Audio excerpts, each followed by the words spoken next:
Since the dawn of civilization, the forces of nature and the whims of gods held sway over humanity. But 2,500 years ago, humankind experienced a profound transformation. Suddenly, there were new possibilities. This is a time when rationality overrode superstition and belief. This is an ethic which does not rely on the gods. The world is now explained in terms of natural forces. We're now responsible for our own destiny. Upheavals across the globe sparked an ambitious vision of what humans could achieve, spearheaded by three trailblazers. Socrates, Confucius and the Buddha, great thinkers from the ancient world whose ideas still shape our own lives. Is wealth a good thing? How do you create a just society? How do I live a good life? By daring to think the unthinkable, they laid the foundations of our modern world. I've always been intrigued by the fact that these men, who lived many thousands of miles apart, seemed spontaneously and within 100 years of one another to come up with such radical ideas. So what was going on? I want to investigate their revolutionary ideas, to understand what set them in motion. This time, Socrates. It's so thrilling, imagining those big new ideas could possibly be enacted there. He was the soldier whose bravery in battle was matched by the inflammatory courage of his ideas. Socrates encouraged his fellow citizens to rationally examine every aspect of their lives. Does the person who possesses knowledge in the big way know everything? You don't know? I don't know. I give up. I give up.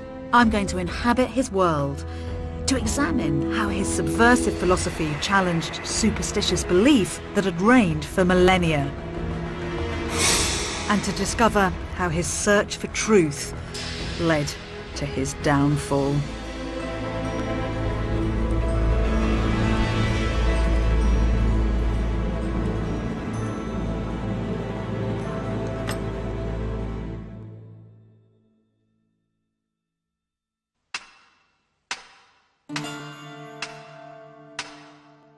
In 469 BC, Socrates was born, the son of a midwife and a stonemason, into a city in the midst of a tumultuous transformation.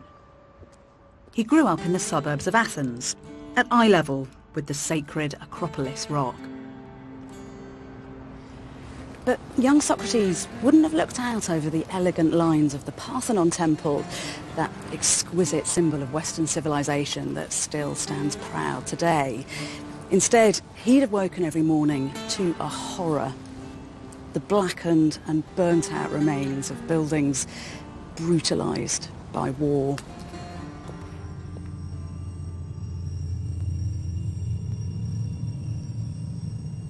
His city bore the scars of a ferocious conflict with the region's superpower, Persia. But against the odds, Athens had triumphed just 10 years before Socrates was born. Now it revelled in what some call the Greek miracle, a golden age. Burgeoning trade flooded the region with new wealth and, crucially, with new ideas. But the key ideology that would shape young Socrates' life belonged to Athens alone. Because here, around 508 BC, democracy, the power of the people, was born. Virtually overnight, all adult male citizens found they didn't just serve the state, they were the state. You cannot overemphasize how electrically exciting this must have been. Ordinary men were selected randomly at lot to hold the very highest of offices, the equivalent of being head of the Foreign Office or Home Secretary for one day.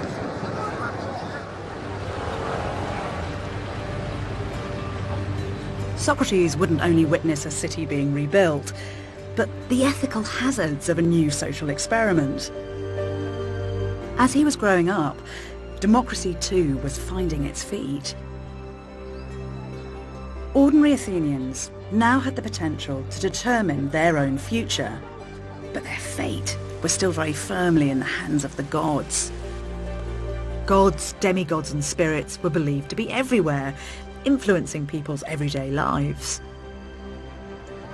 If I'd been looking out over Athens during Socrates' lifetime, then this scene would have been thick with smoke and the smell of sacrifice would be heavy in the air, as Athenians frantically rushed around trying to keep their gods on side.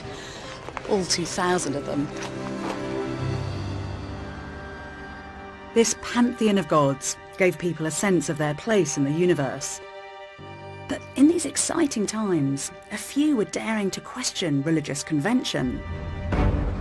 As a teenager, Socrates sought them out in one of Athens' most edgy and marginal districts, Kerameikos. For 600 years, this had been Athens' main burial ground. Come Socrates' day, and it had evolved into a kind of cosmopolitan suburb of sin.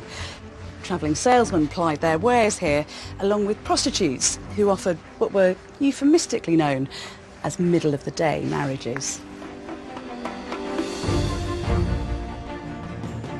Many young Athenians didn't need to work. There was one slave to every 2 free citizens. So Socrates had the free time to come here and listen in on theories carried in on the trade routes. He encountered thinkers from the Eastern Mediterranean whose ideas had, for over a century, confronted traditional explanations of the cosmos.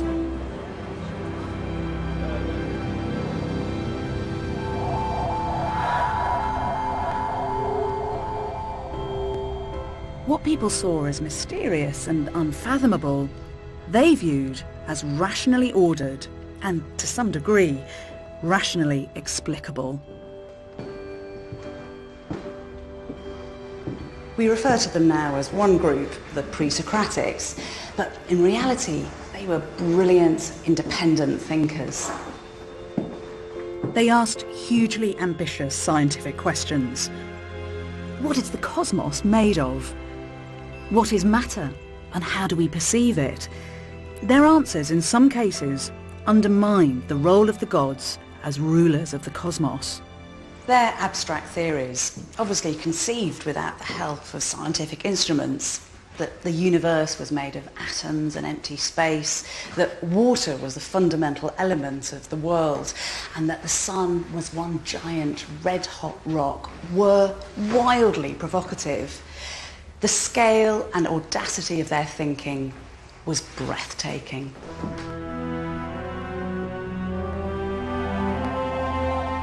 The pre-Socratics not only struck at the core of traditional belief, but their use of reason opened up a new way to look at the entirety of human experience, an approach eagerly taken up by the young Socrates.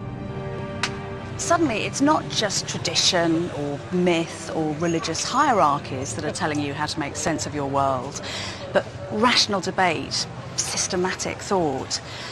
Just like those other groundbreaking philosophers of the age, Confucius in China and the Buddha in what's now India, Socrates and his contemporaries are daring to harness the power of the mind to explain the world around them. This is a quantum shift. Confident, brave new world Athens didn't seek to suppress this new spirit of inquiry. The city became a magnet for innovation, thanks in large part to the man who would dominate Athenian politics for almost half of Socrates' life, the visionary politician Pericles. He gathered thinkers and artists to advise him and set about making democracy the dominant ideology in the Greek world. He glorified the streets with sumptuous statues and fetishized democratic principles. Athens built warships called freedom and freedom of speech. Yet Socrates would understand all this success had its flip side. Democracy's high ideals would need to be interrogated. A later source tells us that Socrates declared beautiful statues, high city walls and warships are all very well, but what's the point if those within them aren't happy? So we have to imagine a young Socrates walking around this fabulous, febrile city, beginning to ask those big questions that are still utterly relevant today. Is wealth a good thing? Can a democracy itself create a just society? What is it that makes us truly happy?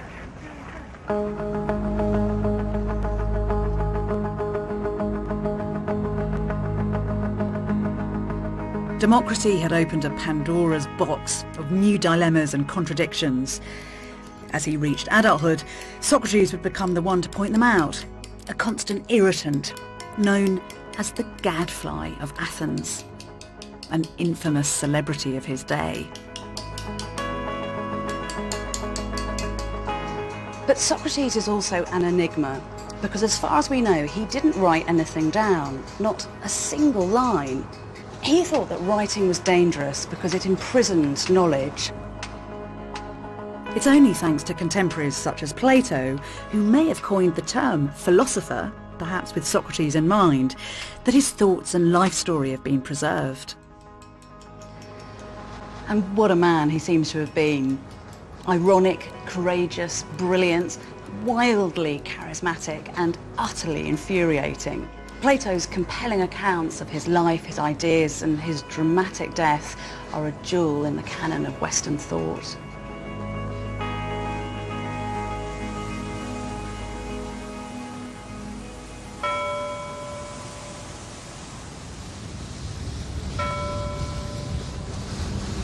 When we think of the ancient Greek philosophers, we often visualise them as they've been portrayed in Renaissance works of art.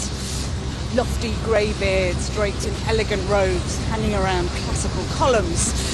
We don't perhaps imagine them involved in the dirty and bloody business of war.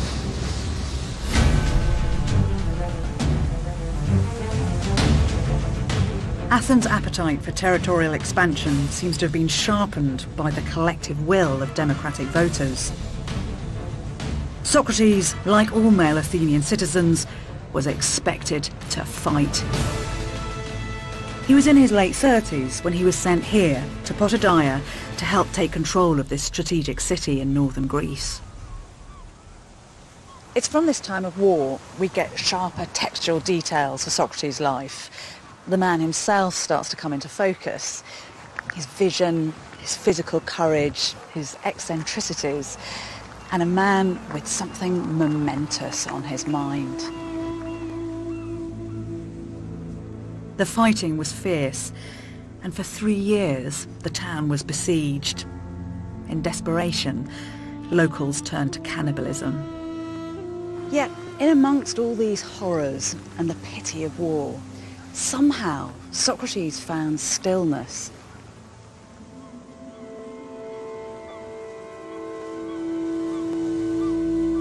We're told he became absorbed by complex, private thoughts. In the depths of winter, wearing just a threadbare cloak and with bare feet, he stood for 24 hours at a stretch, stock still, lost in his own mind. Unlike the pre-Socratic thinkers, Socrates came to believe that understanding the cosmos was an esoteric diversion from something far more important.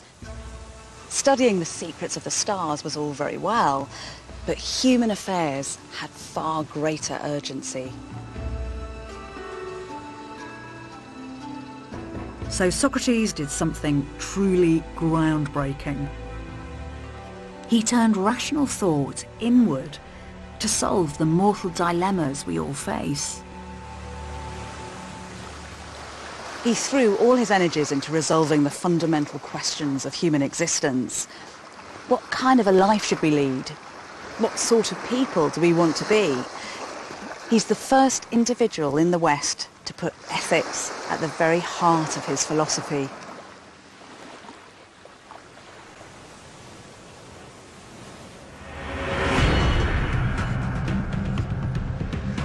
Socrates' starting point was simple. Everyone yearns for a full and flourishing life, but it wasn't to be found in the transitory pleasures and distractions of the material world. Socrates believed we can only realise our human potential when we nurture the most precious, the most permanent part of our beings, our souls. When we do right, we protect our soul. When we do wrong, we harm it. Knowing right from wrong was fundamental to every aspect of life. And in 5th century Athens, the issue was acute. As many as 4,000 legal cases were heard each year. Democracy had revolutionised the law courts. Now, any male citizen, from aristocrats right down to fishmongers, could be a judge for the day. We're told Socrates found such amateur governance troubling.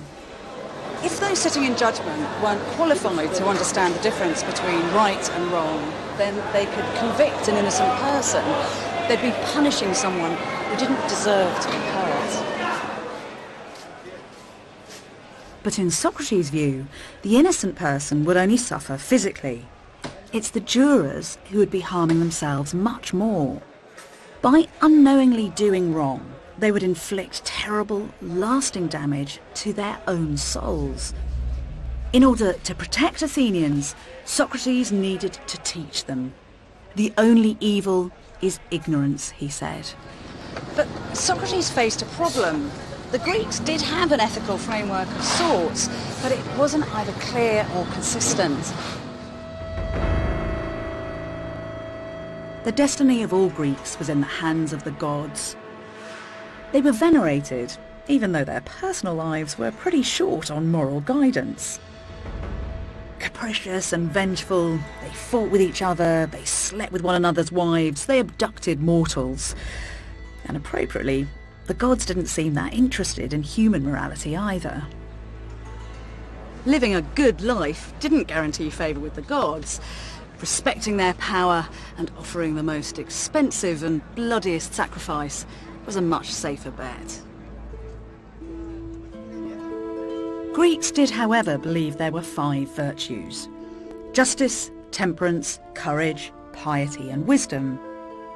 But in practice, these virtues were slippery, shifting ideals. What was considered just or pious for an aristocratic man wasn't necessarily the same for a slave woman. In Socrates' experience, traditional moral thinking, the kind taught by elders and priests and epic poets, just didn't stand up to scrutiny. His philosophy became a search for more robust, universal definitions. Socrates thought that all the virtues were interlinked. They couldn't be separated. He thought of them as one thing, something he called knowledge of the human good. For him, virtue is knowledge, knowledge of the human good. He says that this knowledge of the human good is going to, in some sense, save your life. This is really strong language. But is that an abstract idea, or is this something that can play out in people's day-to-day lives? Oh no, absolutely. Knowledge of the human good is what enables us to make the right practical decisions in our daily lives. But it's going to look different in different contexts. For instance, if you're on a battlefield, it will manifest itself as courage. If you're sacrificing in a temple, it will look like piety.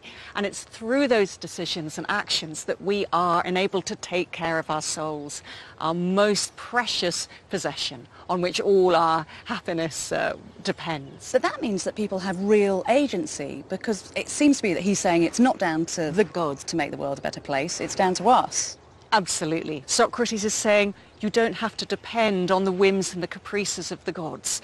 It's really about individual empowerment and responsibility. And furthermore, whereas he inherited a tradition which said there was one kind of virtue for a man, another for a woman, one for, a well-born person, another for a slave, he's saying no, it's about knowledge of the human good in a universal sense. It's available to everybody. Cicero later says of him, he brings philosophy down from the heavens and into people's homes and into people's individual homes. This really is a very radical moment in Western thought.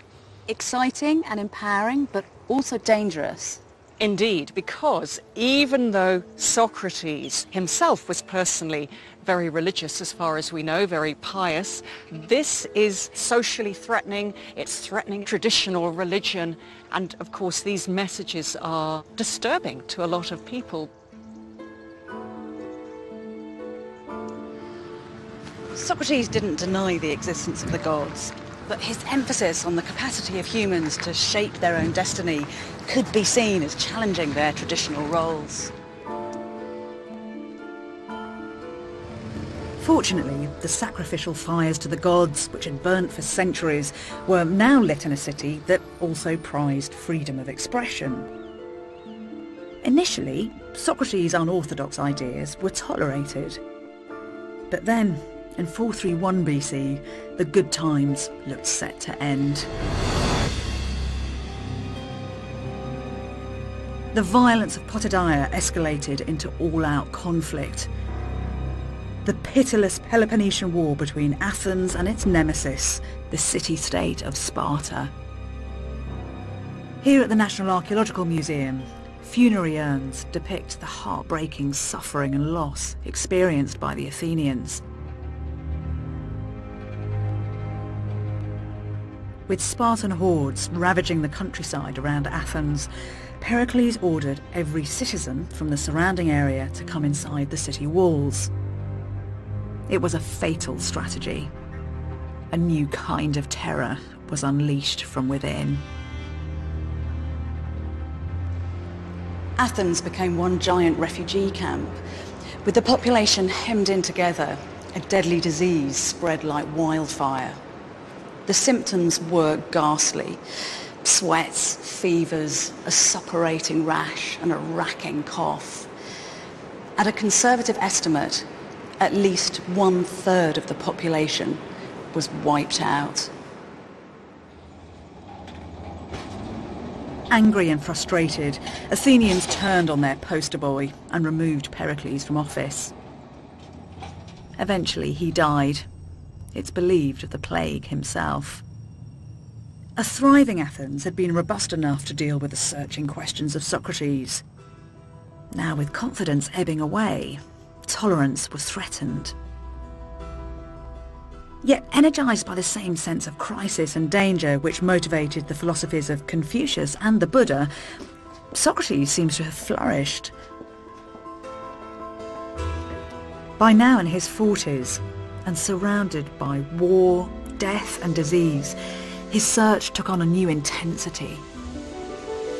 How do we decide what is good? Is wealth a good thing? What makes us truly happy? In Athens, Socrates wasn't the only one discussing big ideas with its embattled citizens.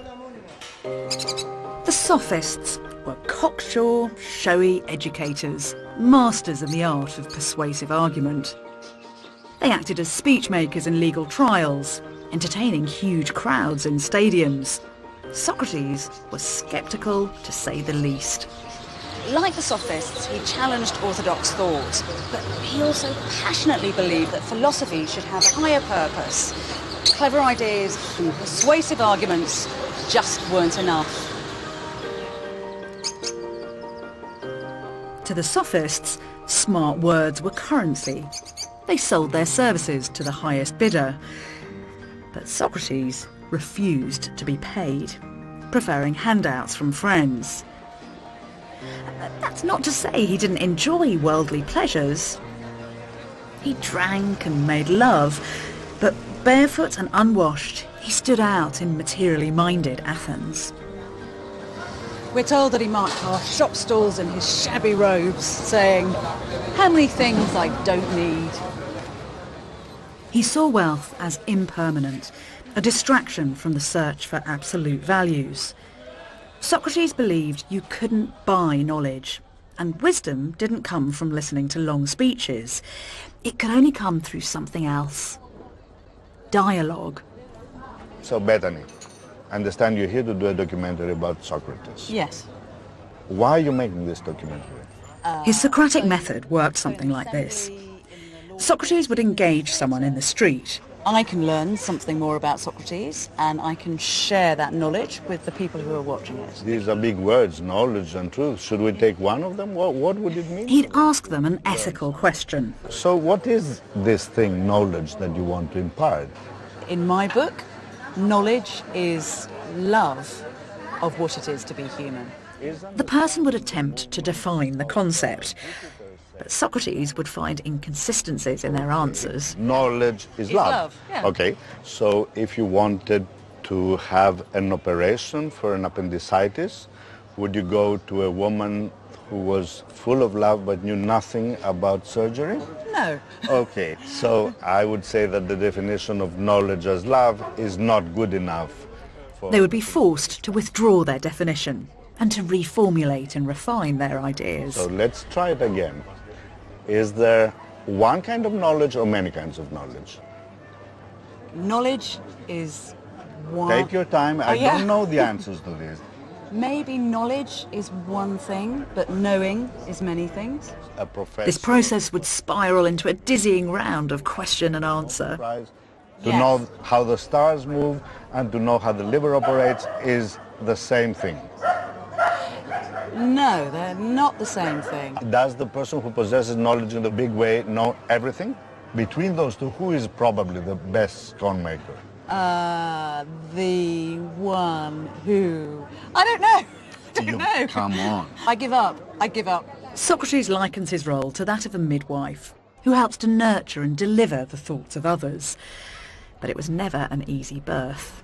I have to say the one thing you've proved to me is that I know nothing. No, that's me. I am the expert at making other people know things, but I'm no good. I know nothing, and that is the only knowledge I claim for myself. That Socratic method is fascinating and stimulating, but it is also infuriating.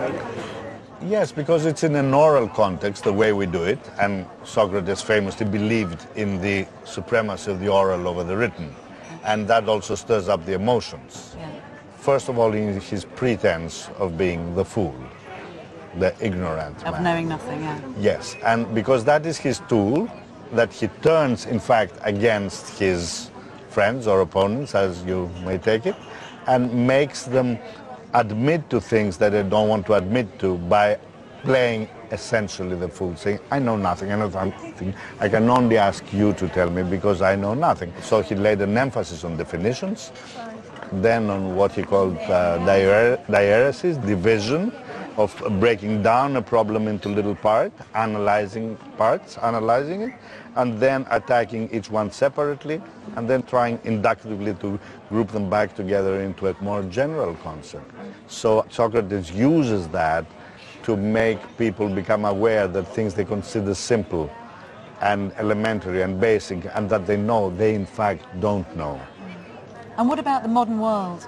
Do you think we could have the modern world without Socratic debate, without questioning what it is to be human and what it is to be human in the world around us?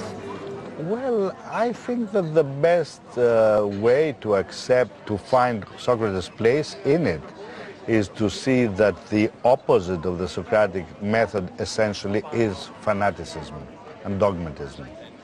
And in that sense, the modern world very much needs an antidote to those things at every level.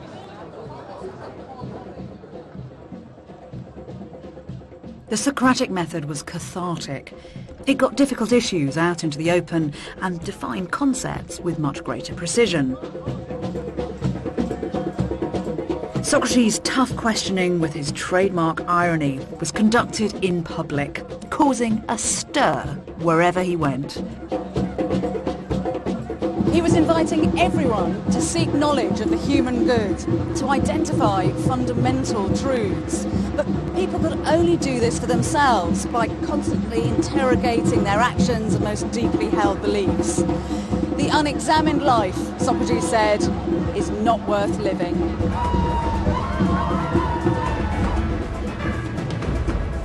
But there was a problem. Socrates' teaching found particular favour with the young.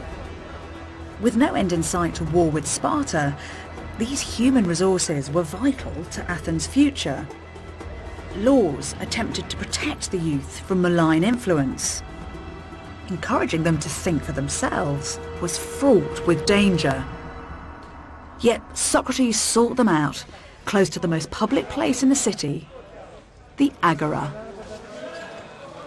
Across the ancient world, commerce was increasingly a driver for change, and that was felt particularly keenly here in Athens. The Agora was a buzzing market, a place where people came to exchange goods and gossip.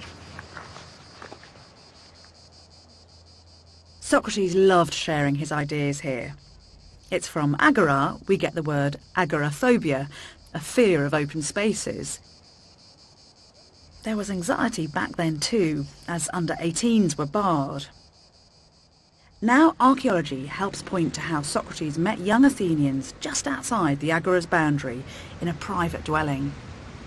So we're right on the edge of the agora space, and we're in between the public space and the private space behind us here. And this wall behind us right here is one of those private establishments. And we have a later source that mentions Socrates visiting the house of a friend of his, and we have this figure, Simon the cobbler, and he's hosting young men. So we have the literary source, but what's nice is that during the excavations right here, they found hobnails, they found bone eyelets, and then they also found a cup. And this is the amazing bit of evidence, really, because this cup has the name Simon scratched on it. And this is a replica right here of the cup, and you can see that it does have Simonos scratched on it. It's so thrilling being here, imagining those big new ideas could possibly be enacted there 2,500 years ago. We can say that Socrates was walking around this space, and he was probably hanging out right here in order to discuss things that might otherwise be something that might get him in trouble. I mean, it's a dangerous situation, that, potentially. So you've got this magnetic personality having these rumbustious conversations with young men and encouraging them to think for themselves. That's exactly right. This is the place where we're supposed to have freedom of thought and freedom of expression and so on in this democratic idea. But this is a place where you have to respect the gods, and you have to respect your elders, and you have to respect the laws of the city. He's questioning the gods, he's questioning the laws, so he's really putting it to the test and forcing these young guys to see things in a different way, and the city didn't really like that. Socrates was storing up trouble, especially as some of his devotees were confident young aristocrats, the city's future leaders.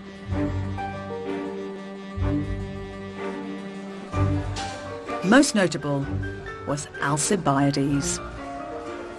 Well-born, wealthy and an Olympic champion, this sexually promiscuous hellraiser entranced and scandalised Athens for decades. Yet this playboy was friends with Socrates, who was 20 years his senior. Socrates had actually saved Alcibiades' life during the Battle of Potidaea. Plato's Symposium describes an infamous exchange that took place between them during a heady aristocratic drinking party. A drunken Alcibiades, we're told, crashes the discussion, which turns to the question of beauty. In Greek culture, Alcibiades' body beautiful would typically have been regarded as a sign of his moral beauty too. But it appears Alcibiades bought into Socrates' alternative concept of real beauty. Socrates, he says, might be ugly on the outside, but he has an inner beauty that by far outshines any physical beauty, and that he, Alcibiades, loves Socrates because he is the wisest man and therefore the most beautiful.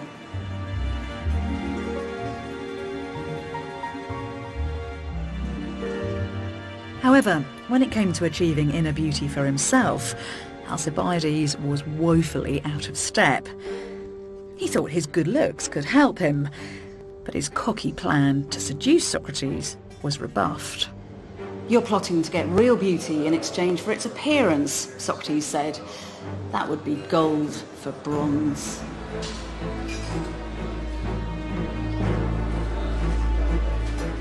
For Socrates, the talents of young aristocrats were worthless without the wisdom to use them properly.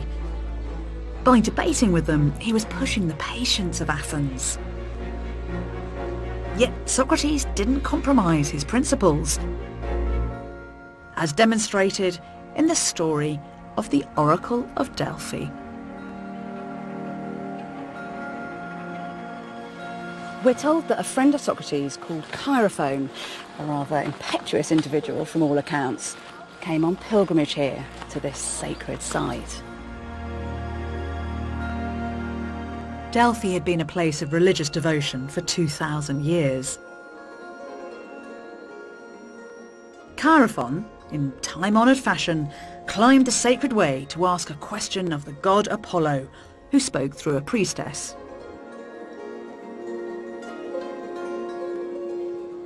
When he finally reached the oracle, he asked, "Is there any man wiser than Socrates?" And the answer came back, no.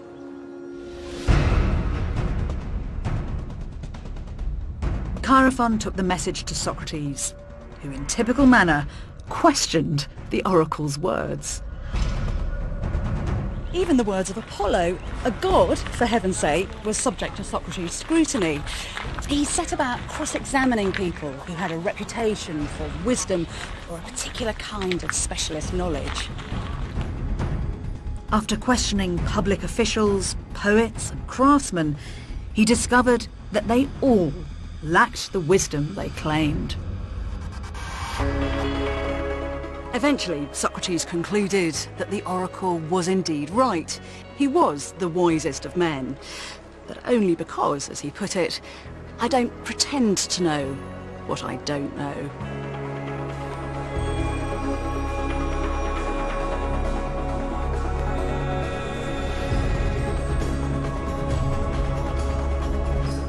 Socrates was wiser because he acknowledged the limits of his own understanding. By publicly exposing the false pretensions and ignorance of those who did claim to know the truth, he was bound to make enemies. But there was something else about Socrates that was even more unsettling. He claimed to have his own daimonion, or guiding spirit, a kind of hotline of communication to the supernatural world.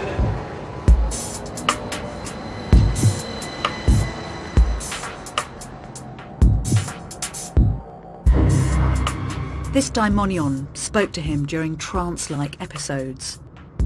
It warned him from making wrong decisions.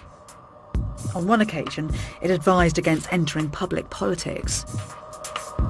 Socrates' followers would have been in awe of this uniquely personal divine calling, but the average Athenian would have been confused and deeply disturbed by it. Don't forget, this is a time and place where ritual, devotion and belief all take place out in public as part of a shared experience. Not only that, but Greek folk culture imagined the world to be infused with spirits, not all of them good.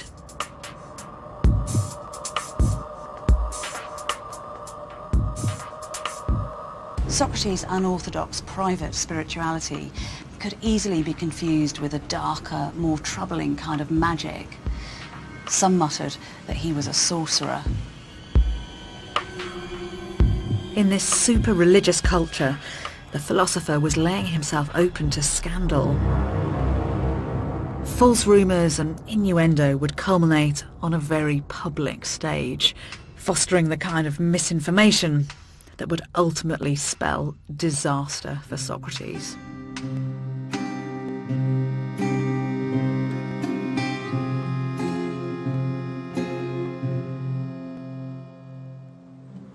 Picture Socrates bustling up here to the Theatre of Dionysus in spring 423 BC, buying some snacks to munch during the show, chickpeas, figs, nuts, settling down to watch the drama.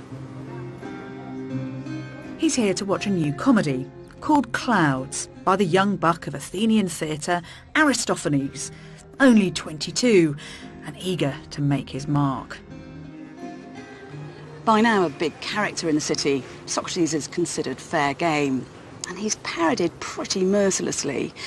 He's portrayed as a ludicrous figure, the head of a ridiculous school called the Think Shop. What's that? Up in the air, in a basket. That's Socrates. Oh, Socrates! Socrates! Could you please tell me what you're doing up there? Walking on air. Circumcogitating the sun. Socrates' character was merged with other intellectuals who were arousing popular suspicion. The devious sophists, who undermined society by making the weak argument defeat the stronger, and the pre-Socratics, who in some cases displaced the preeminence of the gods with their science. We're told that Socrates actually came to the theatre to watch Aristophanes' Clouds. What could it have felt like to see himself portrayed in that way? I think he must have been amused. There's this anecdote of Socrates actually standing up in the seats of the theatre so that those who didn't know him knew who he was and what he looked like as his character was being ridiculed on stage. So I think Socrates was detached from all these standard norms of society, and I think it's possible that he might have enjoyed that. Yeah. On the face of it, this is all very amusing, but do you think that Socrates should be worried by the way that Aristophanes is choosing to portray him? In hindsight, I think he should have been worried. The core of democracy, the principle of democracy is that the citizens be educated. If you don't have educated citizens, democracy does not work.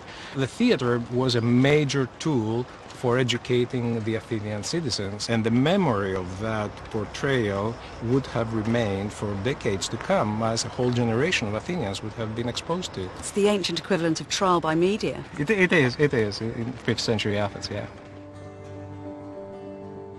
He's going to strike me again. Of course. Using the unjust logic, I'm convinced I can prove the necessity for it. If you do, you can take yourself off to the bottomless pit. You and your newfangled logic, and Socrates too.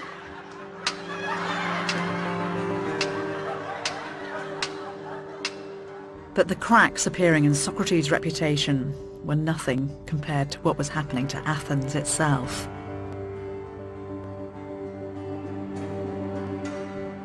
As the war with Sparta dragged on, people questioned the success of the democratic experiment.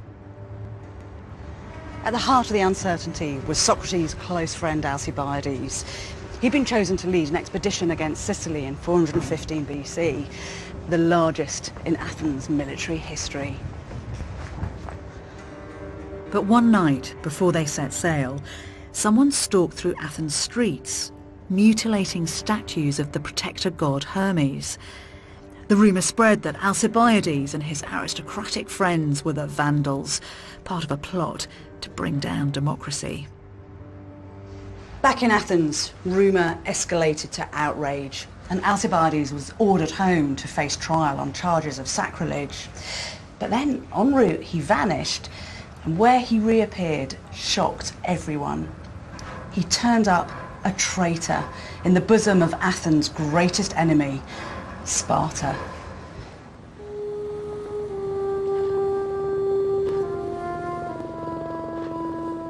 Alcibiades' damaging defection exacerbated the anxieties of a God-fearing public. They needed a scapegoat, and Socrates was tainted by association. But he seems unconcerned, doggedly pursuing the knowledge of right from wrong above all else.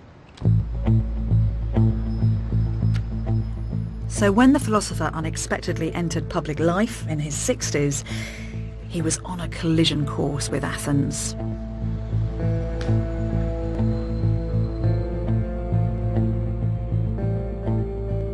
He became presiding officer in an emotionally charged case whose drama was played out here on the hill of the Pnyx.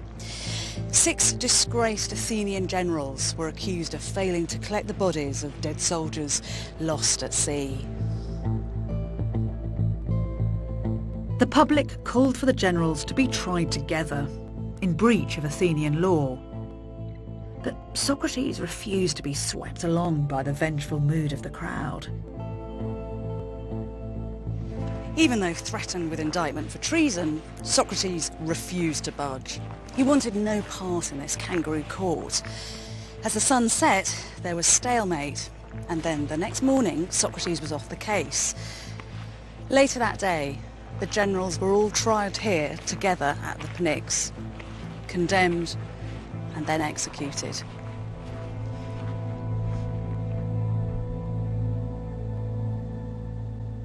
To me, this case embodies one of the most important ideas that Socrates has been developing all his adult life, which is that one should never take revenge. And in this, he's completely turning on its head one of the foundational tenets of traditional Greek morality, which said that you should help your friends and harm your enemies.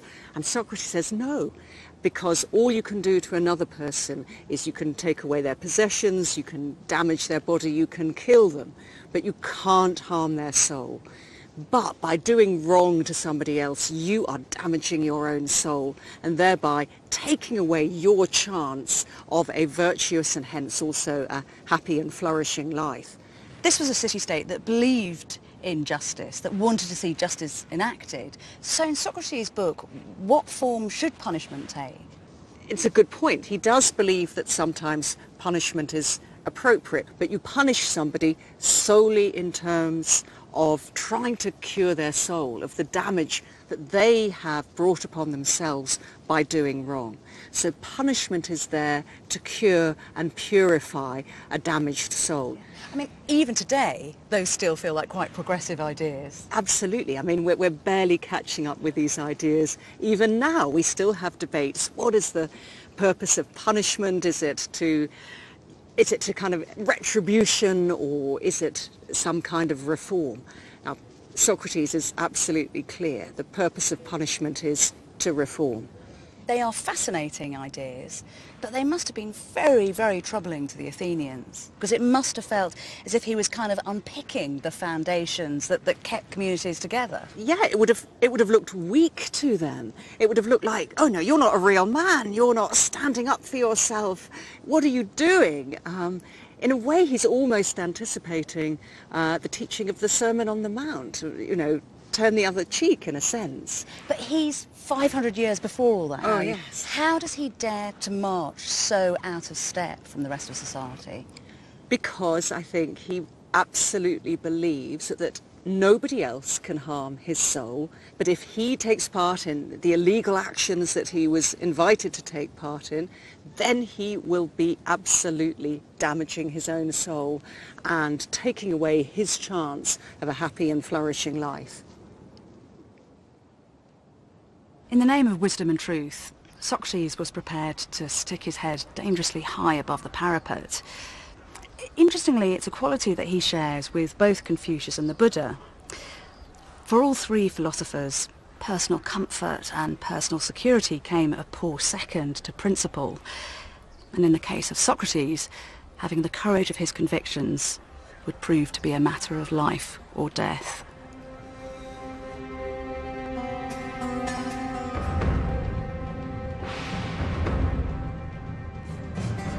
As Athens' enemies closed in, society turned in on itself.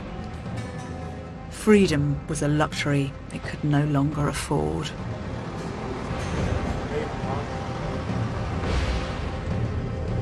Finally, the Spartans brought Athens to her knees. They tore down her city walls and installed a junta of 30 hand-picked oligarchs. Death squads roamed the streets and thousands of democrats were disappeared, forced into exile or executed. Even though a counter-revolution restored democracy just 8 months later, it was a deeply compromised democracy, riven with suspicion and recrimination. In this poisonous atmosphere, Athens finally decided to deal with its troublesome gadfly.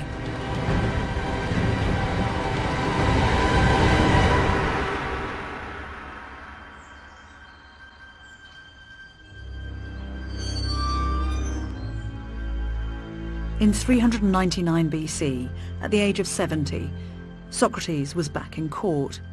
This time, he was on trial. The accusations against him were read out here in the Agora, close to this oath stone. The first charge was impiety, denying the gods and introducing new ones.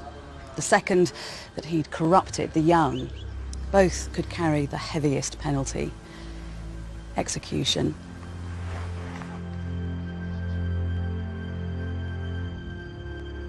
The trial took place in a religious court.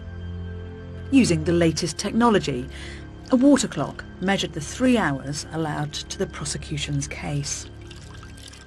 Were his accusers politically motivated? Was he being scapegoated for his association with prominent anti-democrats like Alcibiades? Perhaps. But then he'd set about to open the minds of the young, and with his goading questions to challenge the status quo. Eventually, the water clock was refilled for the philosopher to defend himself. Plato recounts how Socrates feels he's fighting a lost cause, thanks to Aristophanes' searing, damaging caricature of him.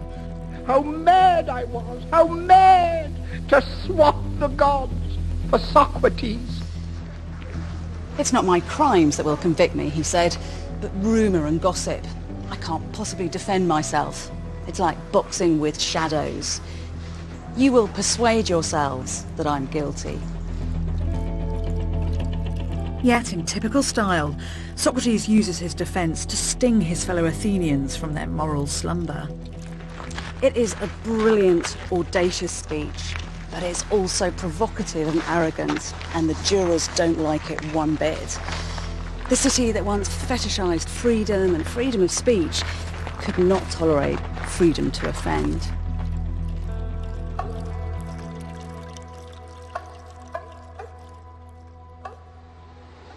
Socrates was judged by at least 500 men, chosen at random and recruited from all over the traumatised city-state.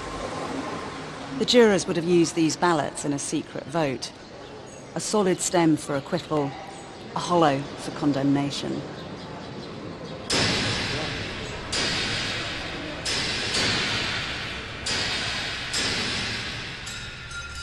Found guilty, a second vote is held to determine his punishment. Socrates has the chance to avoid execution by proposing a lesser alternative, typically a fine or exile. Instead, by speaking freely, democratically, he seems to invite martyrdom. He declares that he's lived his life for the benefit of the city. He deserves reward, not retribution. He suggests dinner in perpetuity at the citizens' expense. Socrates' irony loses him more support in the second vote. It seems he takes the news philosophically. The jury couldn't harm his soul, but they had harmed their own. Now I go to die and you to live. God only knows which is the better journey.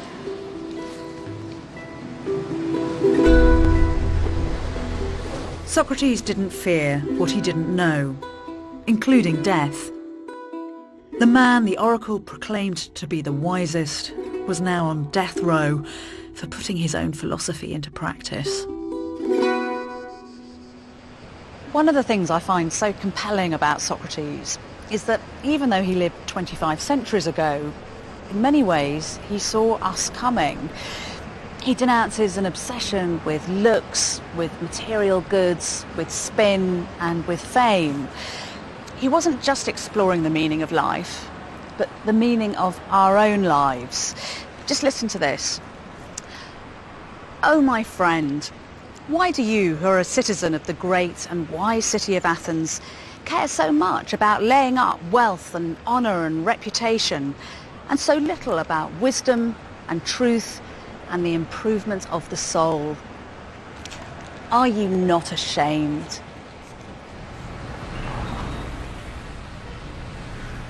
Socrates would have to wait a month for his execution, a sentence intended to silence him.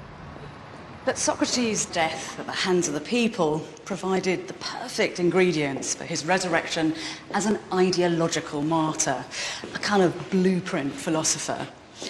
And ironically, what secured his legacy was the very thing that he disregarded throughout his life: the written word. His supporters wrote detailed accounts of his extraordinary life, immortalising his ideas and his spirit. Through their words, his game-changing, history-making voice endures. Still asking those probing, universal questions which even today are at the heart of our value systems. What makes us good? What is justice? How can we be happy? Socrates was the inspiration for Plato and Aristotle, two giants of philosophy whose ideas would shape Western and Eastern civilization up until today. Following Socrates' death, Plato abandoned his political ambitions in disgust and set up his academy, which would continue as a centre of learning for close on 1,000 years. This building is Athens' modern academy, and it's just a couple of miles from the original, and it's part of a network of academic institutions right across the globe, inspired by that Athenian example.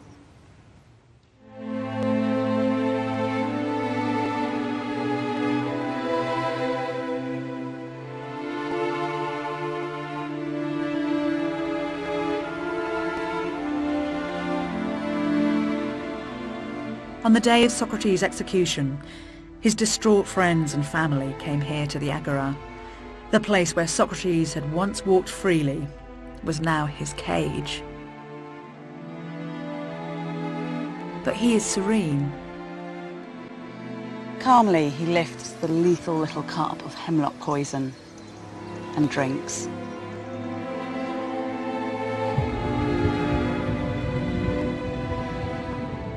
We're told that Socrates' last words, as the lethal hemlock took effect, were, "Crito, we owe a cop to Asclepius." With this cryptic message, even on the brink of death, he kept his followers and future scholars guessing. Was he proving himself pious by invoking one of the city's deities? Or was he ironically giving thanks to the god of healing for relieving him of the sickness of existence? Socrates might have been infuriating, but his tenacious questioning of what it means to be human still has absolute resonance. By stating that the ultimate evil is ignorance and that a good life is within our reach, he challenges us all never to be thoughtless.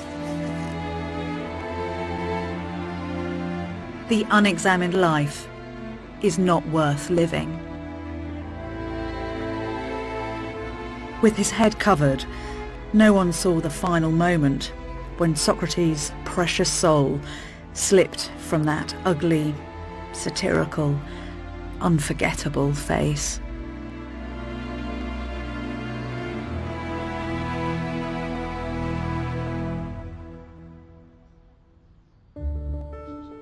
If the mind of Socrates has made you think, then explore further with the Open University. To discover how great minds have influenced our thinking today, follow the address on the screen and then the links to the Open University. Next time, I investigate the gentleman philosopher Confucius.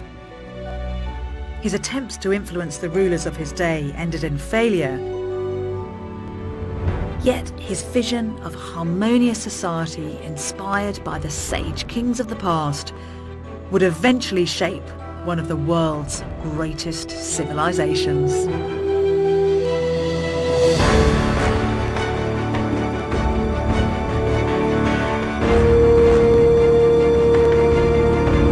And the final part of Genius of the Ancient World is here on BBC4 at the same time next week. Coming up this evening, we're exploring a city beneath the waves in Pavla Petri in just a moment. And then Bethany's back in an hour as we're dredging up the evidence for Atlantis at 11. Stay with us.